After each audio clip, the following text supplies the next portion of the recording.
Hello, comment ça va? Comment vous vous portez? Moi ça va bien, ça va très très bien. Je vais vous faire une vidéo qui est très essentielle pour ceux qui ont envie de se développer en Afrique, qui ont envie de démarrer une activité, de faire de très très belles choses.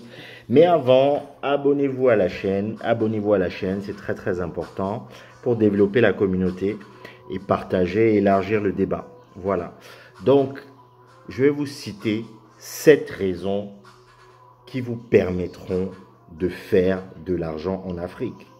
Voilà, vous aimez l'argent, hein? Ouais. Vous aimez l'argent. La plupart d'entre nous aiment l'argent. Je ne sais pas pourquoi. Bon, l'argent, ça permet d'avoir de la liberté, ça permet de faire plein de choses, ça permet de voyager, ça permet de mettre à l'abri sa famille, etc. Mais je vous le dis d'abord, c'est comme un disclaimer. Faites attention, ne devenez pas esclave de l'argent. L'argent, c'est très utile, mais ne devenez pas esclave de l'argent. J'ai seulement dit haut. Donc, bref, pour faire de l'argent en Afrique, il y a des attitudes à adopter. Il n'y a pas de recette miracle pour faire de l'argent de manière générale. Il n'y a pas de recette miracle. Qu'on ne vous mente pas. Voilà, si tu as une bonne étoile, vraiment, et que tu bosses bien, vraiment, tu peux faire de l'argent. Il y a des gens qui ont bossé toute leur vie, qui se sont battus, qui n'ont jamais fait un copec. Et il y a des gens qui n'ont rien foutu, qui ont copié, qui étaient des bons feignants et qui ont fait beaucoup d'argent, qui sont devenus très riches. Donc, en réalité, je commence par ça. Il n'y a pas de réel grand secret. Voilà. Mais il y a des attitudes à adopter qui pourront vous permettre de vous aider à faire de l'argent. La première des attitudes que je recommande, c'est trouver le bon secteur d'activité. Trouver le bon secteur d'activité, parce que j'ai une vidéo sur ça. Vous pouvez rentrer au Cameroun, en Afrique, n'importe quel pays, et vous avez démarré dans le mauvais secteur. Vous avez fait une mauvaise étude de marché, vous vous êtes dit, ok, moi je vais rentrer au Gabon, je vais rentrer à Libreville, je vais lancer telle boîte, je vais lancer une boîte de transport, je sais pas, aéronautique, je sais pas, je vais lancer une boîte, je sais pas quoi. Mais vous n'avez pas étudié le marché, vous n'avez pas vu est-ce qu'il y avait vraiment un besoin. Vous n'avez rien fait de cela, vous vous êtes juste dit, je vais rentrer en Afrique, je vais révolutionner et je vais faire beaucoup d'argent. Voilà, beaucoup se plantent comme ça, tout simplement. Voilà, donc faites cette étude de marché et savoir qu'est-ce qui marche. Et en général, en Afrique, on a vraiment des besoins. L'Afrique se développe, hein, mais il y a encore plein de besoins rudimentaires qui ne sont pas comblés, notamment sur le plan énergétique, sur le plan industriel, sur le plan des services. Il y a plein de choses qui ne sont pas comblées. Donc, essayez de trouver le bon secteur. Je pense que j'ai des vidéos dédiées à ça qui vous permettront vraiment de vous aider. La deuxième chose que je vous conseille, c'est cultiver votre réseau. Cultiver votre réseau. Vous n'êtes pas obligé d'aller dans tous les after-work inutiles avec des gens inutiles et tous les gigolos de Douala. Non, vous n'êtes pas obligé. Mais le network, c'est quoi? C'est entretenir des bonnes relations, entretenir des réseaux, voilà, ça peut être des réseaux d'école. Il y a peut-être des gens qui sont rentrés avant vous dans votre pays d'origine et rapprochez-vous d'eux. Essayez de discuter avec eux, prenez des verres, voilà, donnez des nouvelles. Ne rentrez pas dans votre coin. Souvent, je passe souvent comme ça, là, je passe à Yaoundé, je croise quelqu'un est rentré depuis, je n'ai pas dit que je suis le maire de la ville, hein, mais quelqu'un est rentré depuis, et tu n'es pas au courant, il te dit, non, moi je suis rentré il y a 7 ans, je me bats, ok, on a le droit de vivre sa vie, voilà. Mais ça nous dessert en fait ce petit truc égoïste là, voilà, je vis ma petite vie, ça nous dessert beaucoup. Apprenez à réseauter. Vous n'êtes pas obligé de marcher, d'aller chez les gens tout le temps, non. Mais apprenez à développer des rapports avec les gens. Vous ne savez pas d'où les opportunités peuvent venir. Et nous sommes dans des environnements très chaleureux, très ouverts, très sociables. Voilà, voilà. Mais d'un autre côté, je dirais, en troisième point, pour justement contrecarrer ça, ne marchez pas avec n'importe qui. Très important, ne marchez pas avec n'importe qui. Voilà, c'est-à-dire que vous êtes la moyenne des 5 personnes avec qui vous traînez le plus. Voilà, si vous traînez avec des bandits, des voleurs, des violeurs, etc., vous avez beaucoup plus de chances de finir dans de beaux draps.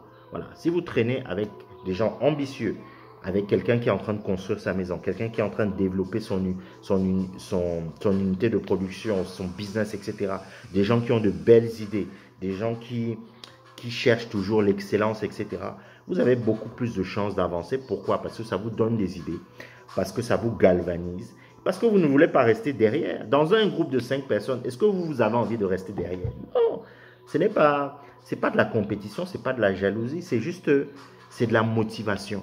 Marchez avec des gens qui vous motivent. Ne marchez pas avec des gens qui vous perdent le temps. Et je vous le dis, hein, en Afrique, il y a beaucoup de gens qui te perdent le temps, y compris dans la famille. Donc, faites très attention à ça. Ne marchez pas avec n'importe qui. J'ai déjà dit. Ça, c'était le 3e point. Le 4e point, soyez discret. Voilà, soyez discret. L'un n'empêche pas l'autre. Vous pouvez réseauter, vous pouvez marcher avec certains groupes particuliers, mais soyez discret. Ne vous faites pas trop... on n'a pas besoin que vous preniez un porte-voix, vous allez au milieu du carrefour et vous commencez à crier, oui, moi je fais ça, je fais ci, j'ai acheté ça, j'ai acheté telle maison, j'ai acheté telle voiture, regardez, Non, faites attention. Il y a les jaloux, hein. Les jaloux vous regardent. Les jaloux vous regardent. Les gens sont là, ils attendent la moindre erreur pour venir vous taper dessus et vous chandéliser. Donc faites attention. Faites attention. Donc vivez votre vie, mais n'en faites pas trop. N'en faites pas trop. Toutes les fêtes, vous êtes là. Tous les colloques, vous êtes là. Toutes les conférences, vous êtes là. Dès qu'il y a une caméra de télévision, vous êtes là. Toutes les choses où on vous appelle, oui, allons monsieur Ngad, on a envie de vous voir là-bas, là. Vous vous levez, vous mettez quelque chose, vous commencez à courir parce que vous voulez qu'on vous voit à la télé, vous voulez qu'on vous voit là-bas, vous voulez qu'on entende que c'est vous là-bas, etc. Regarde, vous pouvez faire tout ça. Je passe au point suivant. C'est le 5e point. Distinguez-vous. Voilà. C'est pour dire en fait que l'un n'empêche pas l'autre. Vous pouvez vous distinguer. Vous pouvez montrer ce que vous faites réellement. Et vous pouvez inspirer d'autres personnes. Mais apprenez aussi à être sobre. Apprenez à prendre du recul. Apprenez à faire des choses. Mais n'en faites pas trop. Faites des choses. Développez-vous, montrez ce que vous êtes capable de faire, parlez de votre business, mais n'en faites pas des tonnes. Voilà. Si votre produit est bon, si votre service est bon, les gens vont acheter, les gens vont s'intéresser à vous. Donc, faites attention à ça. Le 6e point, je dirais, évitez de chercher la merde. Évitez de chercher les embrouilles. Les gens arrivent souvent comme ça avec des gros bras. Oui, moi je connais tel, moi je connais tel, moi je suis le petit-fils de tel directeur, de tel ministre, de tel colonel, de tel... Bon, ça c'est des choses qui m'exaspèrent souvent. Faites ce que vous avez à faire. Vous n'êtes pas obligé d'entrer dans tous les débats. Vous pouvez avoir votre avis personnel et le garder pour vous. Vous n'êtes pas obligé d'aller toujours sur les réseaux sociaux, de parler de tout et de n'importe quoi, des choses qui ne vous concernent pas. Ou bien des choses dont vous ne maîtrisez pas les tenants, les aboutissants. Vous ne connaissez pas, vous ne savez pas de quoi il s'agit. Vous ne connaissez pas un sujet particulier, mais vous voulez ouvrir votre bouche. Vous voulez attaquer telle personne. Vous voulez vous positionner. Vous voulez dire que, bon, vous voulez parler de politique. Vous ne connaissez rien à la politique. Vous voulez parler de telle personne. Vous savez que cette personne a le bras long ou pas. Est-ce que vous connaissez cette personne? Vous savez que cette personne peut vous faire quoi? On ne vous demande pas d'avoir peur ou de... Non, on vous dit juste que calmez-vous. Il y a beaucoup de personnes qui l'ont appris à leur dépens. Hein. Vouloir jouer les costauds, les gros, et ils se sont retrouvés dans des problèmes. Soit morts, soit en prison. Je vous ai prévenu. Hein. On est dans des environnements compliqués. On est dans des environnements compliqués. Avec des intérêts divergents. Donc, je conseille à des personnes, concentrez-vous sur ce que vous êtes venu faire. Concentrez-vous et sur votre famille, etc. Concentrez-vous. Ne restez pas, j'ai une vidéo sur la concentration. Ne vous dispersez pas. parce que vous voulez aussi dire que non, moi aussi je vais montrer que je suis fort dans un domaine, je veux aussi montrer que je connais, je veux aussi montrer que je connais tel, gars, vous pouvez vous retrouver dans des